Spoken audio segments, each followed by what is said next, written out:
Welcome to our channel. Today we how to update Parquet file layouts for faster scans in S3. Easy tutorial step by step clearly. To update Parquet file layouts for faster scans in S3, start by accessing your AWS account. Navigate to the Amazon S3 service in the AWS Management Console. Locate the S3 bucket where your Parquet files are stored. Identify the Parquet files that require layout updates. Download the selected Parquet files to your local machine or an EC2 instance. Install Apache Arrow on your machine to work with Parquet files. Use the Arrow library to read the downloaded Parquet files. Understand the column structure and data types in your current Parquet files. Decide on the optimal column layout for faster scans, focusing on data access patterns. Reorganize the columns in the Parquet files according to your optimization plan. Utilize Arrow's write functionality to create new Parquet files with the updated layout. Ensure the compression settings are optimal for your use case, such as Snappy or gzip.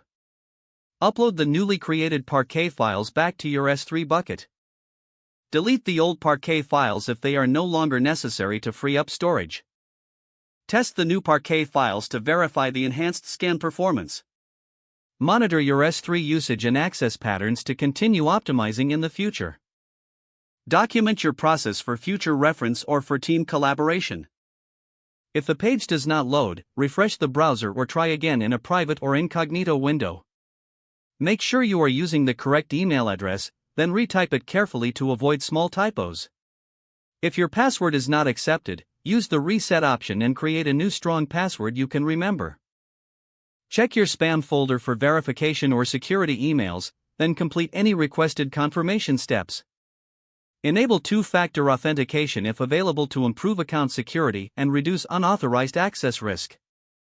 After signing in, review your profile details so your contact information and settings are accurate and current.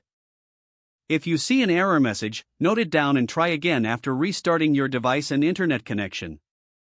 Log out when you finish, especially on shared devices, to keep your account and payment information secure. If the page does not load, refresh the browser or try again in a private or incognito window. Make sure you are using the correct email address, then retype it carefully to avoid small typos. If your password is not accepted, use the reset option and create a new strong password you can remember. Don't forget to like this video and subscribe to our channel for more step-by-step tech guides.